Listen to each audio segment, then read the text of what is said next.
इसको इस चैप्टर का नाम है बहुत सौरिक संबंध किसके साथ, पृथ्वी के साथ।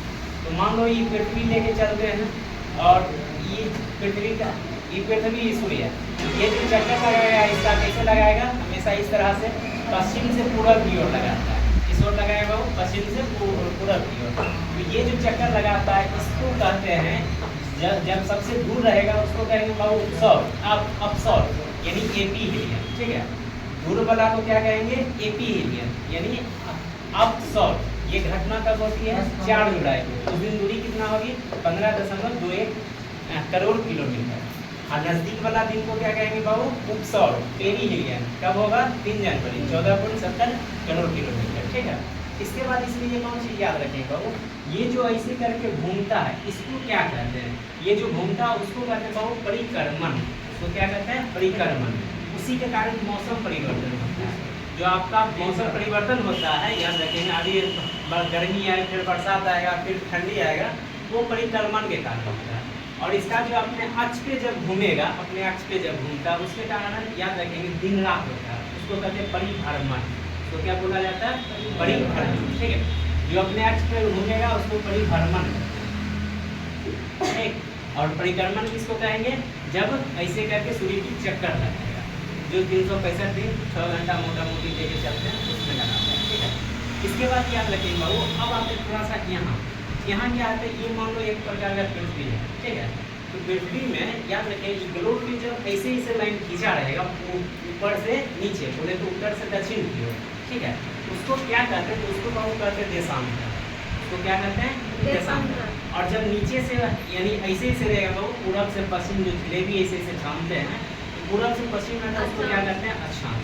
याद रखिए इसकी संख्या कितना देता है बाबू, अगर इसमें बीच वाला लाइन बोले तो 0 डिग्री को जोड़ लेते हैं, यानी भूमध्य रेखा को जोड़ लेते हैं, या कह सकते बाबू विषुवत रेखा को जब जोड़ लेते हैं उसको भूमध्य रेखा जोड़ते हैं या विषुवत रेखा, हाँ।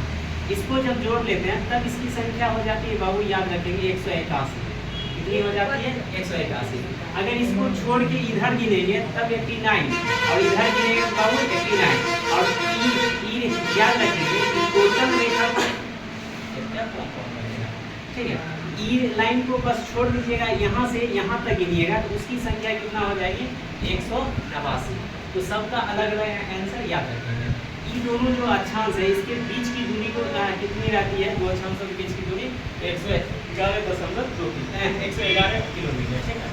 इसके बाद याद रखें बाबू देशांतर उत्तर से दक्षिण चलता है। ई जो ऐसे करके रेखा है ऊपर नीचे, इसी को कहते हैं बाबू देशांतर। ये दो देशांतरों के बीच की दूरी जो है कितना होती है, 111.32 किलोमीटर, ठीक है।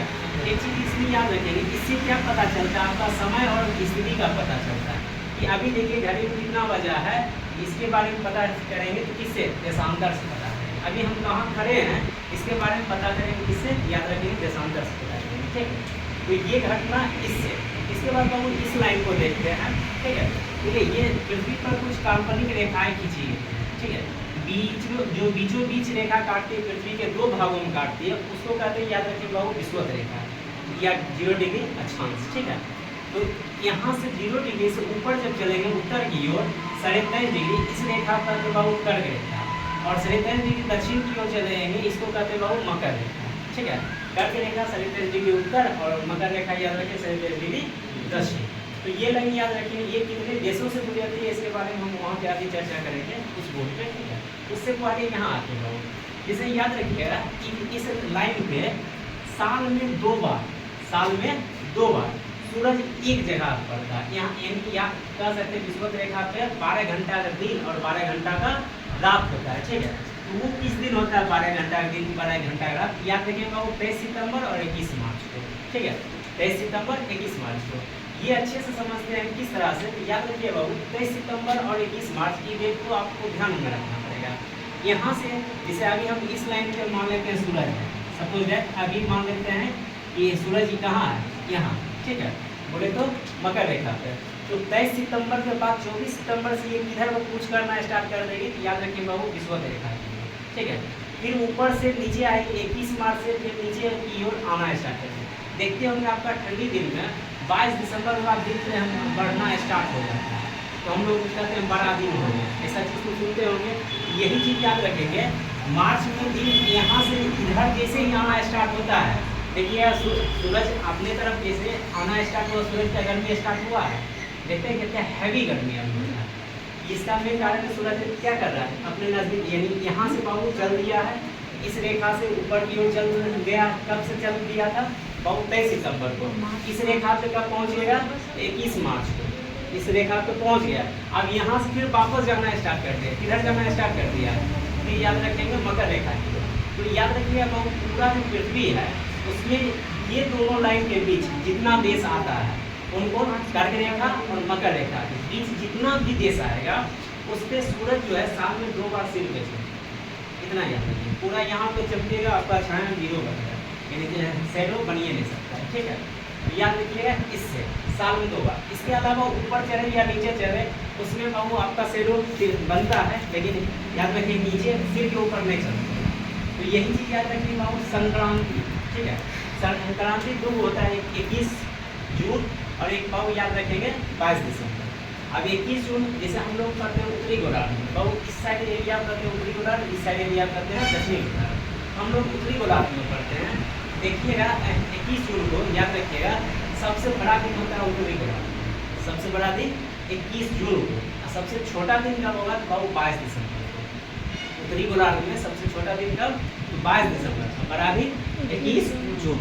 इसके बाद याद रखेंगे इसी चीज़ को आप पलट दीजिए, अब आ जाएंगे हम लोग दक्षिणी गोलार्ध। तो दक्षिणी गोलार्ध में इसी का उल्टा क्या याद रखिएगा, 21 जून को वहाँ छोटा दिन होगा और 22 दिसंबर को बड़ा दिन। इसीलिए वहाँ जो देश है बाबू ऑस्ट्रेलिया में क्रिसमस जो मनाया जाता है वो गर्मी के दिन में मनाया जाता है। कब हम मनाया जाता है? तो गर्मी के दिन। याद रखिएगा ऑस्ट्रेलिया के बारे में ये क्वेश्चन पूछता है।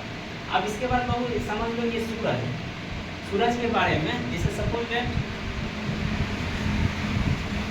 यहाँ मान लीजिए सूरज है, ठीक है, इसकी रोशनी आती है, इसकी रोशनी बाबू फैलती है, इस तरह से फैलती है। ठीक है, अगर मान लो कि ये जो रोशनी आ रही है ये बीच मतलब 0 डिग्री से बाबू ऊपर 30 डिग्री और नीचे 30 डिग्री, उत्तर 30 डिग्री और नीचे 30 डिग्री, इसको क्या कहते हैं? इसको कहते हैं बाबू उष्णकटिबंध। हम लोग 23 डिग्री में आते हैं तो इसे एरिया 23 डिग्री है, इधर कहते हैं वन को क्या? उष्णकटिबंधीय बन। यहाँ बाबू गर्मी रहता है, हम लोग एरिया में देखते हैं गर्मी रहता है।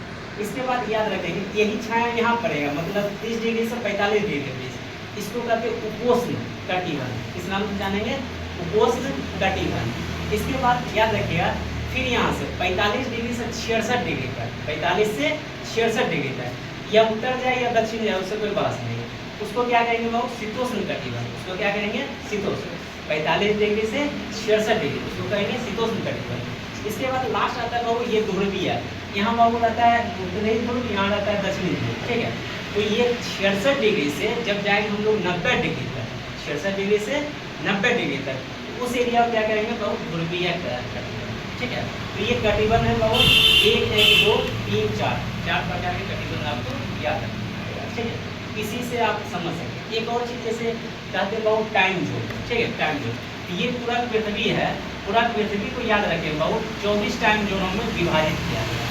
मतलब कि अभी हम लोग भारत में हैं तो ये भारत में कितना बज रहा है? 6:45 बज रहा है। अगर कहीं और जाए ठीक है उस समय अलग रहेगा, दूसरा देश जाएंगे तो अलग समय रहेगा। तो कैसे बांटा गया है इसको याद रखिए बाबू 24 टाइम जोनों में बांटा गया है। इसके बीचों बीच एक रेखा खींची गई है। ठीक है, इसका नाम है याद रखें बाबू Greenwich Mean Time. Greenwich Mean Time जो विश्व के 8 देशों से होकर गुजरती है। इस 8 देश में क्या क्या आएगा बाबू? यूके आता है। ठीक है, यूके के बाद याद रखेंगे कौन आएगा? फ्रांस आएगा, स्पेन आएगा, अल्जीरिया आएगा, माली आएगा, बुर्किना फासो आएगा, टोगो आएगा, घाना आएगा। ये सब याद रखेंगे किसके अंतर्गत आएगा? तो याद रखेंगे तो GMT रेखा यहाँ से गुजरती है। टोटल 8 देश से गुजरेगी। नम्मा अंटार्कटिका देता है कभी कभी, वो आसान रहने का कोई दिक्कत वो नहीं चलेगा, छोड़ देंगे। चलिए नेक्स्ट पर बाबू आगे लेके चलते हैं। एक और लाइन आता है बाबू 180 डिग्री पूर्वी देशांतर। ठीक है, पूर्वी देशांतर मतलब इधर पूरब कहते हैं, इधर पश्चिम कहते हैं। ठीक है, ये याद रखें इस भाग को पूरब, इस भाग को पश्चिम। ये जो बीचों बीच GMT गया है यही दो पूरा ग्लोब को 2 भागों में बांटा गया है।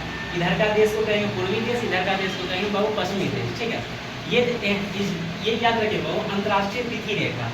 अंतर्राष्ट्रीय तिथि रेखा जो यहाँ पे देता होगा इसे करके इसे 180 डिग्री ये आपका निर्धारित करता है समय, ठीक है क्या?